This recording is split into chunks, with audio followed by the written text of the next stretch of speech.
ایک دفعہ ایک آدمی سقراط کے پاس آیا اور اس سے پوچھا کہ مجھے کامیابی کا راز بتائیں۔ تو سقراط نے اسے کہا کہ ندی کے کنارے چلو۔ جب دونوں ندی کے کنارے پہنچے تو سقراط نے اس آدمی سے ندی میں اتر جانے کا کہا۔ پہلے تو وہ آدمی بڑا ہچکچایا، پھر وہ ندی میں اتر کر سقراط کے ساتھ چلنا شروع ہو گیا۔ جب تھوڑا سا دور پہنچے، یہاں تک کہ پانی ان کی گردنوں تک پہنچنے لگا، تو سقراط نے اس کو رکنے کا اشارہ کیا۔ جو ہی وہ آدمی رکا تو سقراط نے اس کو اپنے ہاتھوں سے مضبوطی سے جکڑ کر پانی میں ڈبو دیا اور وہ آدمی خود کو چھڑانے لگا۔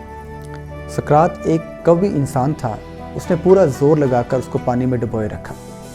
جب سقراط نے دیکھا کہ اس کے جسم کا رنگ نیلا پڑنے لگا تو سقراط اس کو پانی سے باہر کھینچ کر لے آیا۔ جب وہ آدمی باہر آیا تو اس نے ایک لمبی اور گہری سانس لی اور خود کو سنبھالنے لگا۔ جب وہ قدرے سنبھل گیا، سقراط نے اس سے پوچھا کہ جب تم پانی کے اندر تھے تو تمہیں سب سے زیادہ شدت سے کیا چیز چاہیے تھی؟ تو اس شخص نے کہا کہ مجھے ہوا چاہیے تھی۔ تو سقراط نے اس سے کہا کہ تمہیں اتنی شدت سے ہوا درکار تھی جو تمہیں مل گئی۔ کامیابی کا راز صرف یہ ہے کہ کسی بھی شے کو اتنی شدت سے چاہو۔ جب تمہیں کامیابی اتنی شدت سے درکار ہو جتنی تمہیں ہوا چاہیے تھی تو کامیابی تمہارا مقدر ٹھہرے گی۔ انسان جب کسی شے کو لگن اور سچے دل سے چاہتا ہے کہ اس کو لگے کہ اس کے لیے آگ لگی ہوئی ہے تو اپنا ہدف پا لیتا ہے۔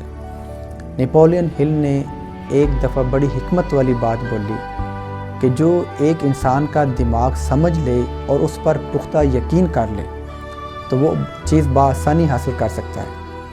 انسان کی زندگی کی کامیابی کی پہلی سیڑھی کسی شے کی اتنی شدت سے چاہنا ہے کہ اس کے دل میں اس کے لیے خواہش بھڑکتی ہو۔ انسان کی زندگی کی کامیابی کا راز سقراط کے مطابق کسی شے کو پانے کی اتنی شدید تمنا ہو کہ آپ کو لگے کہ آپ اس کے بغیر جی نہیں سکتے۔ آپ جب کسی شے کو سچے دل سے چاہتے ہیں تو آپ اس کو لے کر ہی دم لیتے ہیں۔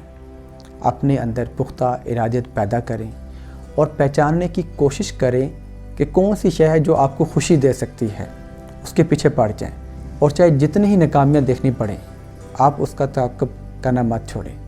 عربی مقولہ ہے من طلب فقد وجد، بس جس نے طلب کی اس نے اس کو پا لیا۔ دعا ہے کہ اللہ ہمارے لیے آسانیاں پیدا فرمائے اور ہمیں آسانیاں بانٹنے کی توفیق دے۔ Thank you very much. اللہ حافظ۔